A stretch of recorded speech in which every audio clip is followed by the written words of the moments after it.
السلام علیکم ورحمۃ اللہ وبرکاتہ۔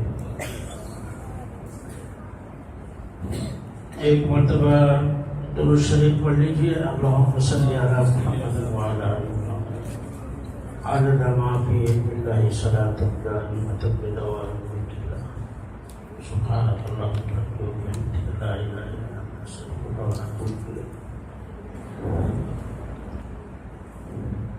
الحمد لله نحمده ونستعينه ونستغفره ونؤمن به ونتوكل عليه ونعوذ بالله من شرور أنفسنا ومن سيئات أعمالنا من يهده الله فلا مضل له ومن يضلله فلا هادي له ونشهد أن لا إله إلا الله وحده لا شريك له ونشهد أن سيدنا ونبينا ومولانا محمدا عبده ورسوله أما بعد فأعوذ بالله من الشيطان الرجيم بسم الله الرحمن الرحيم إنا أنزلناه في ليلة مباركة صدق الله العظيم قال النبي صلى الله عليه وسلم اللهم بارك لنا في رجب وشعبان وبلغنا إلى رمضان أو كما قال عليه الصلاة والسلام وصلى الله تعالى على خير خلقه محمد وآله وأصحابه أجمعين۔ بزرگان محترم، نوجوانان اسلام، 11:15 بج چکے ہیں اور زیادہ سے زیادہ آدھا پونا گھنٹہ آپ بیٹھ سکتے ہیں۔ اس کے بعد پھر رات کا آخری حصہ شروع ہوگا اور اس میں ہم سب اپنے رب سے راز و نیاز کی باتیں کریں گے، اس لیے کہ اجتماعی بات جو ہے وہ چاہے صبح تک بھی ہوتی رہے، لیکن انفرادی مسائل جب تک ہم اللہ کے سامنے نہیں رکھیں گے ہمارے مسائل حل نہیں ہوں گے۔ اس لیے آپ کا زیادہ وقت نہ لیتے ہوئے بہت مختصر سی بات عرض کرتا ہوں۔ یہ شعبان کا مہینہ ہے اور شعبان میں 5 لفظ ہیں، شین، عین، بے، الف، نون۔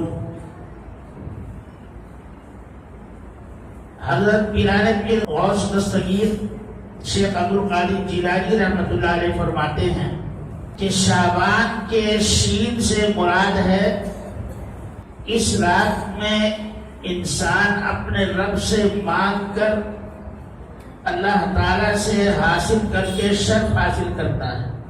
سین سے شرف یعنی جو اس کو چاہیے وہ حاصل کر لیتا ہے، اور عین سے مراد ہے عظمت، یعنی اللہ کی عظمت کو اس رات میں پہچان لیتا ہے،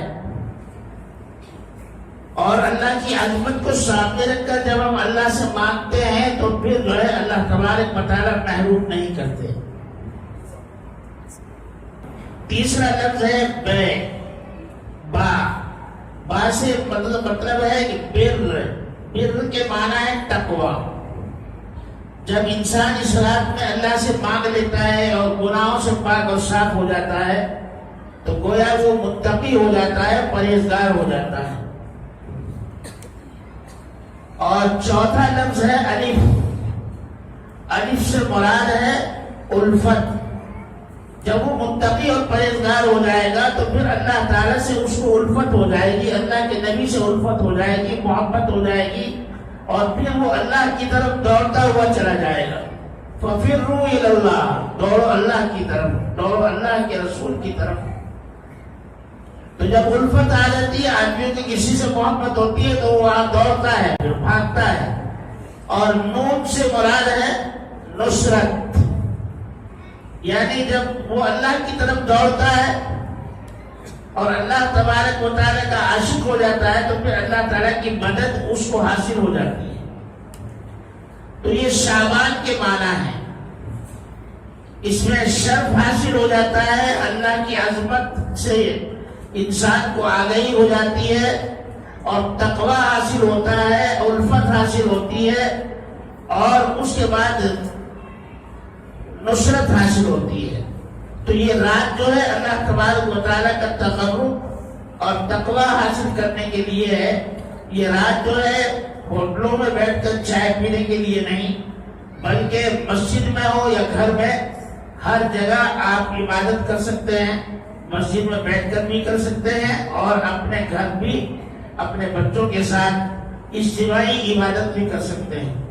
قرآن کریم بھی پڑھ سکتے ہیں، ذکر و اذکار بھی کر سکتے ہیں، اور اس کے ساتھ ساتھ تسبیحات کا بھی ورد ہو سکتا ہے، اور نفل نماز بھی آپ پڑھ سکتے ہیں۔ سب سے زیادہ تقرب انسان کو اگر حاصل ہوتا ہے تو وہ سجدے کی حالت میں ہوتا ہے۔ برطانیہ کا جو ٹونی بلیر ہے،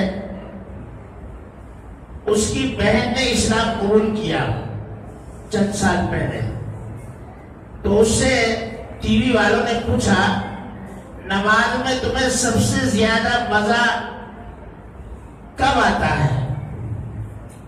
دیکھو نو مسلم کتنے اونچے مقام پر پہنچ جاتا ہے۔ تو اس نے کہا کہ جب میں سجدے میں جاتی ہوں تو مجھے ایسا لگتا ہے کہ گویا اللہ نے مجھے اپنے سینے سے لگا دیا۔ یہ کون کہہ رہی ہے؟ ایک نو مسلم انگریز عورت کہہ رہی ہے۔ اور ہمارے یہاں حضرت مولانا فضل الرحمان صاحب گنج مراد آبادی رحمت اللہ علیہ ہوئے ہیں، بڑے سیدھے سادے بزرگوں میں سے تھے۔ وہ فرماتے تھے بھائی ہم تو جب سجدے میں جاتے ہیں تو ایسا لگتا ہے اللہ تعالیٰ اس طرح پیار کرتے ہیں جیسے ہماری ماں بچپن میں دبا کر خوب بھیج کر پیار کرتی تھی جی۔ اور اللہ تعالیٰ بھی فرماتے ہیں کہ جب بندہ سجدے میں جاتا ہے تو میں سارے کے سارے پردے ہٹا دیتا ہوں اور بندے کے قریب ہو جاتا ہوں جی۔ تو یہ رات جو ہے عبادت کی رات ہے، بہرحال اس میں آپ کسی بھی طرح سے عبادت کر سکتے ہیں۔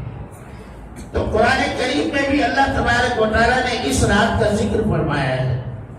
ہمارے بہت سے علماء کرام ہیں یا بہت سے حضرات ہیں جو دین کی بات جانتے ہیں، اور وہ ہمیشہ کہتے ہیں کہ صاحب شعبان کی رات تو 14ویں رات 15ویں رات کوئی رات نہیں ہے، اس کا کوئی ذکر نہ قرآن میں ہے نہ حدیث میں۔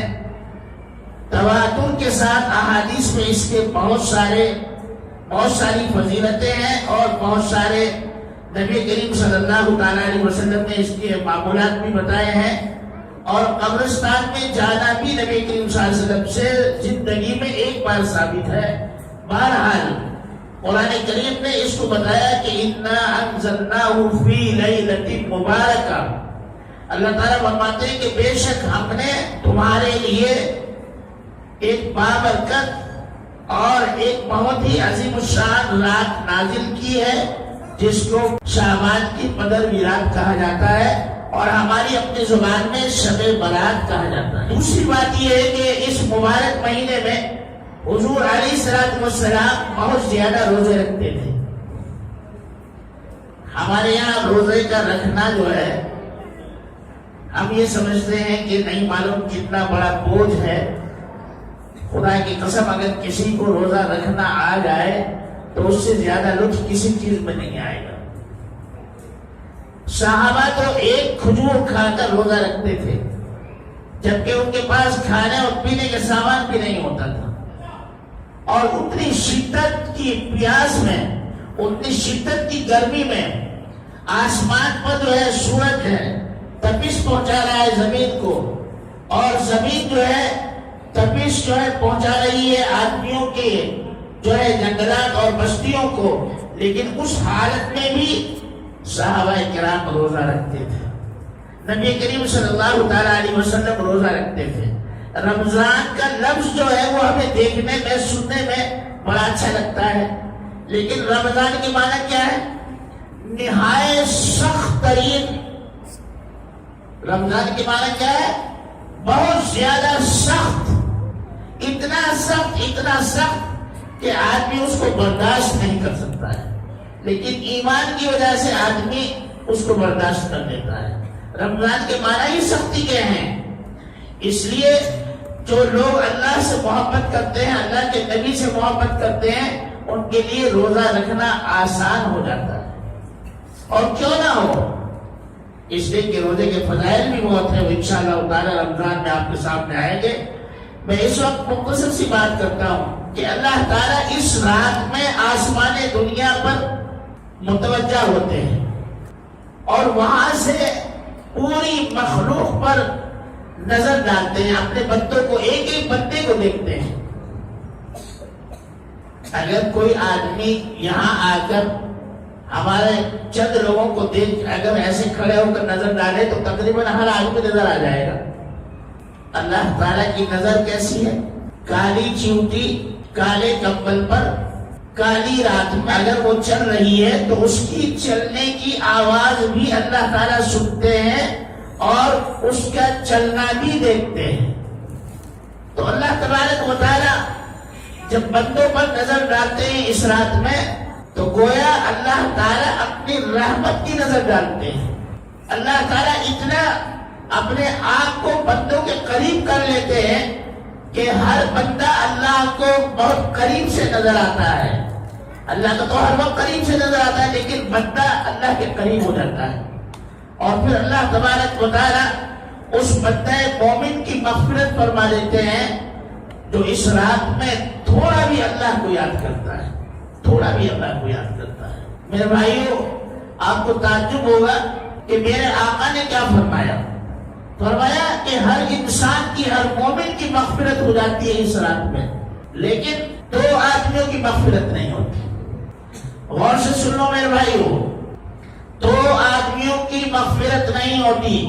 ایک وہ شخص جو مشرک ہے، یعنی اللہ کے سوا کسی اور کی عبادت کرتا ہے، اور دوسرا وہ جو اپنے دل میں کسی سے کینہ رکھتا ہے، بغض رکھتا ہے، یعنی کسی سے حسد کرتا ہے، اس کو اپنے دل میں برا کہتا ہے، نقصان پہنچانے کی کوشش کرتا ہے۔ تو ان دو آدمیوں کی مغفرت نہیں ہوتی، باقی تمام لوگوں کی اللہ تعالیٰ مغفرت فرماتے ہیں۔ اللہ تبارک و تعالیٰ ہم سب کو ان لوگوں میں شامل فرمائے جن کی آزاد میں مغفرت ہو۔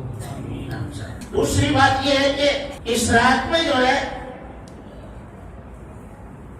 جو شخص اپنے گناہوں پر نادم ہوتا ہے، اللہ تعالیٰ اس کی ندامت کو دور کر دیتے ہیں اور اس کو اپنے مقربین میں شامل فرما دیتے ہیں، اپنے محبوب بندوں میں شامل فرما دیتے ہیں۔ تیسری بات یہ ہے کہ ایک بڑی عجیب و غریب بات امام غزالی نے لکھی ہے، میں بھی اتنا ہی محتاج ہوں، آپ بھی اتنے ہی محتاج ہیں، دنیا کا ہر انسان محتاج ہے، اس لیے کہ موت کا دروازہ کب کھلتا ہے کسی کو پتہ نہیں ہے۔ ابھی ابھی بیٹھے ہیں، نہیں معلوم کل کون ہوں گے یا نہیں ہوں گے، اگلے سال کون ہوں گے کون نہیں ہوں گے۔ موت کا دروازہ جو ہے اللہ نے اپنے دست قدرت میں رکھا ہے، جب چاہے جس پر کھول دے۔ تو موت ایک ایسی چیز ہے جو ہر انسان کو آنی ہے، لیکن اس رات میں اللہ تبارک و تعالی تمام کاموں کو فرشتوں کے حوالے کر دیتے ہیں۔ حضرت اسرائیل کے ذمے جو ہے بارشوں کا برسانا اور روحوں کا قبض کرنا، میکائیل کے ذمے ہے بارشوں کا برسانا، طوفانوں کا آنا بھیجنا، اور حضرت اسرائیل کی ذمہ ہے کہ وہ لوگوں کی روح قبض کرتے ہیں۔ تو فرشتوں کے کام جتنے بھی اللہ تعالیٰ ان کے سپرد کر دیتے ہیں کہ دیکھو اگلے شعبان تک اتنے لوگ دنیا میں پیدا ہوں گے اور اتنے لوگ دنیا سے جائیں گے۔ اقوام متحدہ کی رپورٹ کے مطابق سال بھر میں تقریباً 1.5 لاکھ آدمی مرتے ہیں اور 1,60,000 آدمی پیدا ہوتے ہیں۔ باقی اللہ جانے یہ رپورٹ صحیح ہے یا نہیں، لیکن UN کی رپورٹ یہی ہے کہ اتنے لوگ مرتے ہیں اور اتنے لوگ جو ہے پیدا ہوتے ہیں۔ زمین میں دھس گیا اور سائنسدانوں نے بتایا کہ 50 فٹ زمین کے اندر چلا گیا اور صرف ایک مسجد باقی رہ گئی، باقی کچھ نہیں۔ تو اللہ تعالیٰ اگر چاہیں کچھ بھی کر سکتے ہیں۔ اللہ تعالیٰ سے ناراض، اللہ تعالیٰ کی ناراضگی دور کرنی چاہیے۔ اے اللہ ہم سے ناراض نہ ہو، ہمیں اپنا بنا لے، ہمیں اپنا بنا لے، ہمارے دلوں میں اپنی محبت ڈال دے، اپنے رسول کی محبت ڈال دے۔ تو میرے بھائیوں، میں کہہ رہا تھا کہ اللہ تعالیٰ جو ہے جب ناراض ہوتے ہیں تو بخیلوں کو اور کنجوسوں کو دولت دیتے ہیں، اور اللہ تعالیٰ نے ایک VIP جنت بنائی ہے جس کا نام ہے جنت الفردوس. جنت الفردوس میں خالص شرابت طہورا دی جائے گی، اس پر مہر ہوگی زنجبیل کی لگی ہوئی. زنجبیل کس کو کہتے ہیں؟ ادرک کو. ادرک کی مہر ہوگی اس پر لگی ہوئی، وہ خالص جنت الفردوس والوں کو دی جائے گی. اور جنت النعیم والوں کو اس میں تھوڑا سا پانی اور تھوڑی سی شراب ملا کر دی جائے گی. اور جنت الماوا کو 2-4 قطرے اس میں ڈال کر پھر اور سارا پانی ملا کر ان کو دیا جائے گا. وہاں بھی VIP ہے، وہاں بھی درجے ہیں. آج یہاں جتنا کر لو گے وہاں کام آئے گا. کم نیکیاں ہوں گی تو کم درجے والی جنت ملے گی، اور زیادہ نیکیاں ہوں گی تو زیادہ جنت والی، زیادہ درجے والی جنت ملے گی. تو میرے بھائیو، جنت الفردوس عطا کرنے کی، مانگنے کی اللہ تعالیٰ سے صلاحیت پیدا کرے. اللہ ہمیں جنت الفردوس عطا فرما، جنت الفردوس عطا فرما. جب اللہ تعالیٰ نے جنت الفردوس کو بنایا اور اس کو سنوار کر اللہ تعالیٰ نے اس پر نظر ڈالی تو اللہ نے فرمایا، اے جنت الفردوس، مجھے قسم ہے اپنے عزت و جلال کی، میں کسی بخیل اور کنجوس کو تیرے اندر داخل نہیں کروں گا. جو اپنے دونوں ہاتھوں سے لٹائے گا میں اس کو داخل کروں گا. جنت الفردوس اس کو ملے گی جو اللہ کی نعمتوں کو اللہ کے بندوں تک بغیر سوچے سمجھے پہنچائے، بغیر سوچے سمجھے پہنچائے. اسی کے بارے میں کہتے ہیں نبی کریم صلی اللہ علیہ وسلم نے ارشاد فرمایا، ہنستے ہوئے فرمایا کہ بہت سارے لوگ جو ہے اپنی بیویوں سے حساب لیتے ہیں. لاؤ وہ پیسے جو میں نے دیے تھے، کتنا حساب ہوا ہے. اللہ نے فرمایا کہ جو لوگ اپنی بیویوں سے حساب لیتے ہیں وہ جو ہے جنت الفردوس میں نہیں جائیں گے. کان کھول کر سنو بھائی، یہ میرے آقا کا فرمان ہے. جو لوگ اپنی بیویوں سے حساب لیتے ہیں سختی سے، وہ جنت الفردوس میں نہیں جائیں گے، ان کو دوسری جنت میں بھیجا جائے گا. آقا نے فرمایا دے دو اور بھول جاؤ، دے دو اور بھول جاؤ. یہ عورت جو ہے ٹیڑھی پسلی سے پیدا ہوئی ہے، اور یہ بچا کر رکھے گی تو وہ پھر بھی تمہارے ہی کام آئے گا، کہیں اور نہیں لے کر جائے گی وہ. تو اللہ تعالیٰ نے فرمایا اے جنت الفردوس، تیرے اندر میں کسی بھی بخیل کو اور کنجوس کو داخل نہیں کروں. اور شیطان کیا کہتا ہے؟ عبادت گزار کنجوس میرا دوست ہے. کنجوس ہے مگر عبادت کرنے والا ہے، وہ میرا دوست ہے. اور سخی ہے لیکن گناہگار ہے، وہ میرا دشمن ہے. سخی ہے لیکن گناہگار ہے، وہ میرا دشمن ہے. میں اس کو اپنا دشمن سمجھتا ہوں. نہیں معلوم اللہ تعالیٰ جب اس کی سخاوت سے اس کے گناہوں کو معاف کر دے اور اس کو جنت میں بھیج دے. اسی لیے حضور نبی کریم صلی اللہ علیہ وسلم نے ارشاد فرمایا کہ بخیل جو ہے وہ اگر جنت میں جائے گا بھی تو جنت الفردوس میں نہیں جائے گا، بلکہ عام انسانوں سے 70,000 سال بعد جنت میں جائے گا. کتنے ہزار سال بعد ہے؟ 70,000 سال بعد. اس لیے جو ہے کنجوسی کو جگہ دینی نہیں چاہیے. میری حیثیت 1 روپے دینے کی ہے، 1 روپیہ دے دو. 2 روپے دینے کی 2 روپے دے دو، لیکن کنجوسی کے ساتھ نہیں، دل کھول کر دو اللہ کی راہ میں. من ذا الذی یقرض اللہ قرضا حسنا، ہے اللہ تعالیٰ فرماتے ہیں کوئی جو ہمیں قرض دے تاکہ ہم اس کو جو ہے 10 15 20 50 گنا بدلا اس کو عطا کریں، زیادہ دے کر اس کو واپس کریں. اللہ تعالیٰ فرماتے ہیں کہ کنجوس جو ہے اس کو ہمارا ناپسندیدہ ہے، اور سخی آدمی جو ہے وہ ہمارا دوست ہے. اسی لیے نبی کریم صلی اللہ علیہ وسلم نے فرمایا کہ کنجوس کی عبادت جو ہے اتنی مقبول نہیں جتنی سخی کی، گناہگار سخی کی سخاوت اللہ کے یہاں مقبول ہے. دوسری بات یہ ہے کہ جبرائیل علیہ السلام سے اللہ تعالیٰ نے، جبرائیل علیہ السلام نے اللہ کے نبی سے پوچھا جب مدینہ میں بیٹھے ہوئے تھے ایک مرتبہ. اس کو کہتے ہیں حدیث جبرائیل. بہت لمبی حدیث ہے، وہ میں بیان نہیں کر رہا ہوں، صرف اس میں ایک چھوٹی سی بات عرض کرتا ہوں. جبرائیل علیہ السلام آئے اور بڑے پاک صاف سفید کپڑوں میں، اور آ کر جو ہے نبی کریم صلی اللہ علیہ وسلم کے پاس بیٹھ گئے اور اپنی ران سے ران ان سے ملا دی اور فرمایا کہو محمد کیا حال ہے تمہارا. کہا کہ اللہ کا شکر ہے۔ حضرت عمر فاروق آپ کی خدمت میں بیٹھے ہوئے ہیں، پوچھا اے محمد بتائیے کہ ایمان کیا ہے؟ کیا پوچھا؟ ایمان کیا ہے؟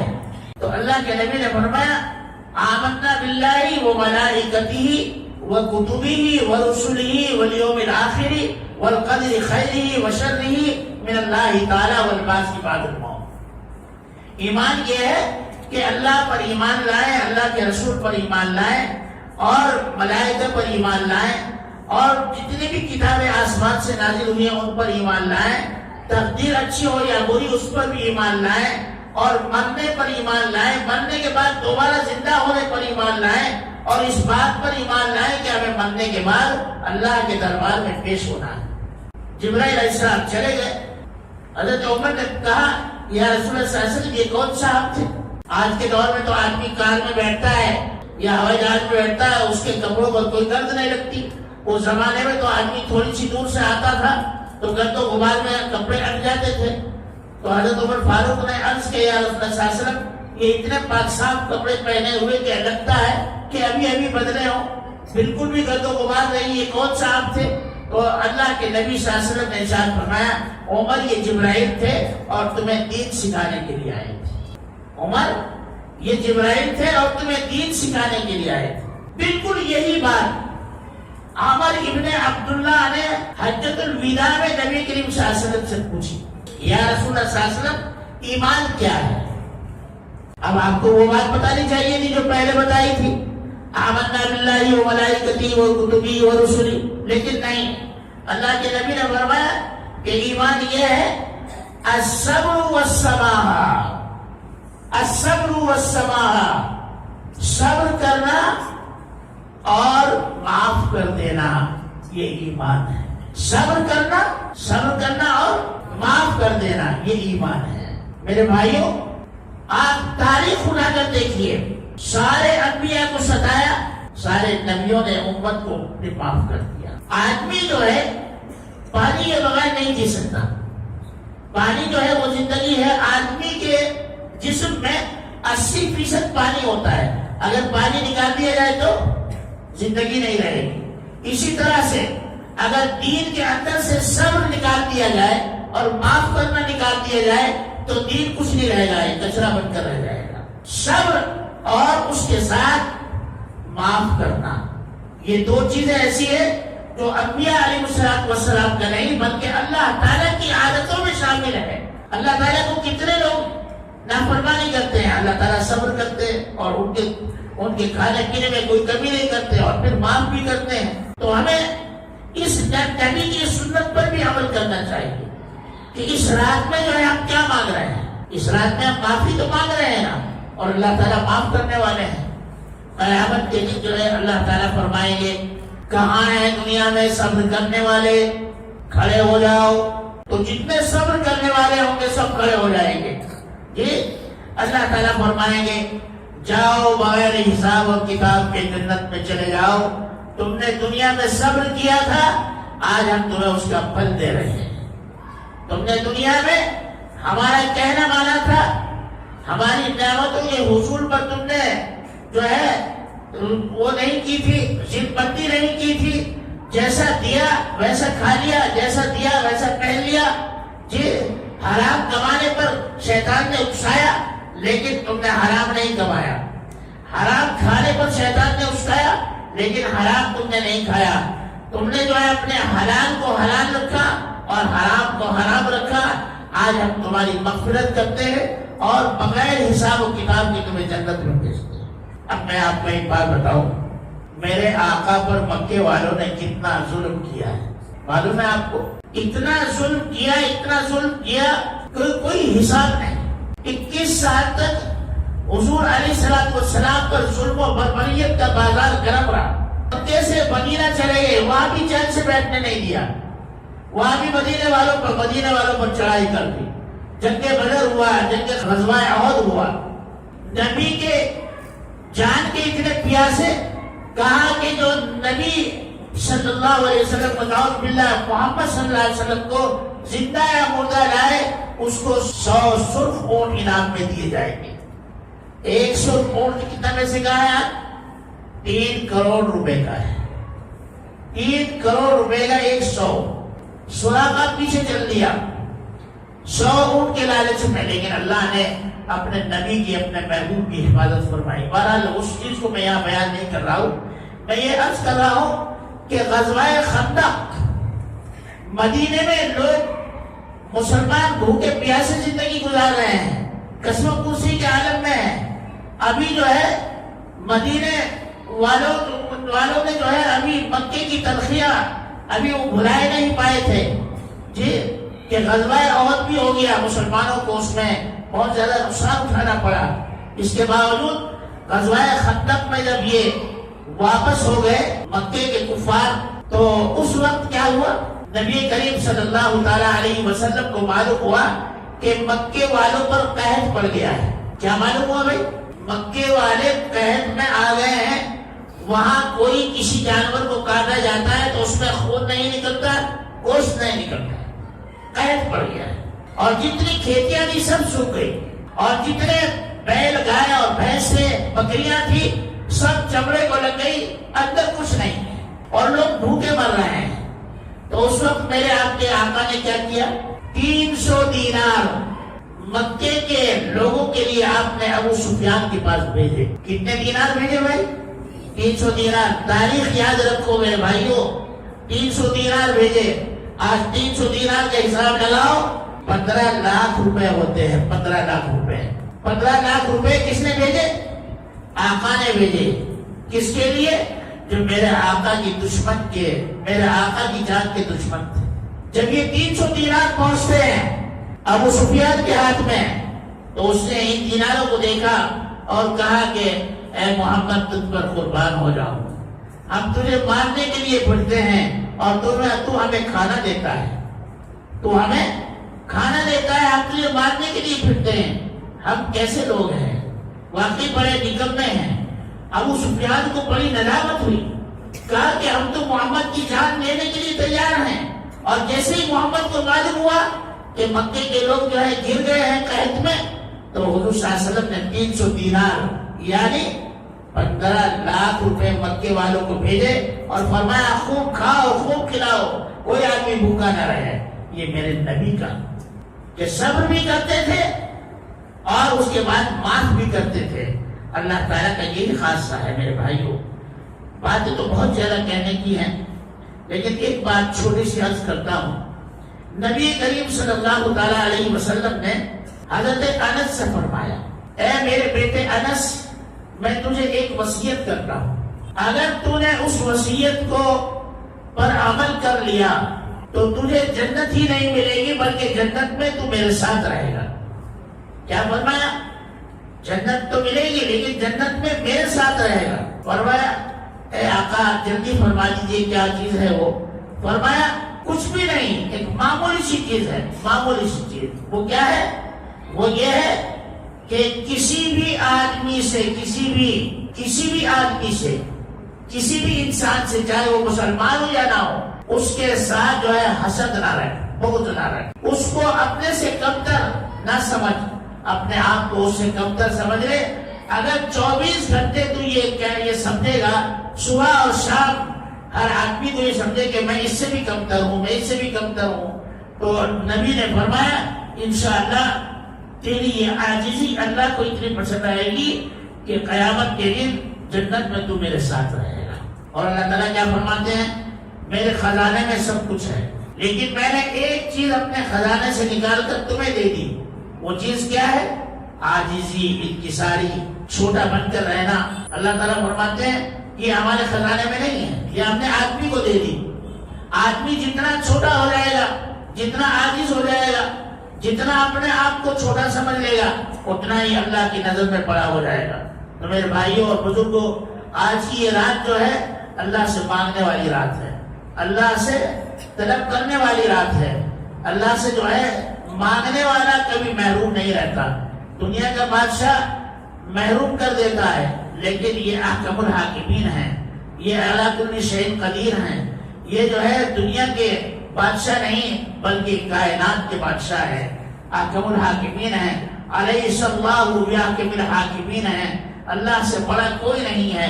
اللہ سے بڑا کوئی نہیں ہے، اللہ سے زیادہ کوئی دینے والا نہیں، اور اللہ سے زیادہ کوئی معاف کرنے والا نہیں۔ آج آؤ ہم سب مل کر اللہ تبارک و تعالیٰ سے اپنے گناہوں کی معافی طلب کریں، اور انشاءاللہ تعالیٰ آج کے بعد ہم یہ نیت لے کر جائیں، اس نیت کے ساتھ جائیں کہ آئندہ جو ہمارا جو وقت گزرے گا، جو ہماری زندگی ہے، انشاءاللہ وہ تقوی کے ساتھ، پرہیزگاری کے ساتھ، نیکی کے ساتھ گزاریں گے، اور اللہ تعالیٰ کی رضامندی، اللہ کے رسول کے حکم کے ساتھ گزاریں گے، تو انشاءاللہ تعالیٰ یہ رات ہمارے لیے مقبول رات ہو جائے گی۔ وآخر دعوانا ان الحمدللہ رب العالمین۔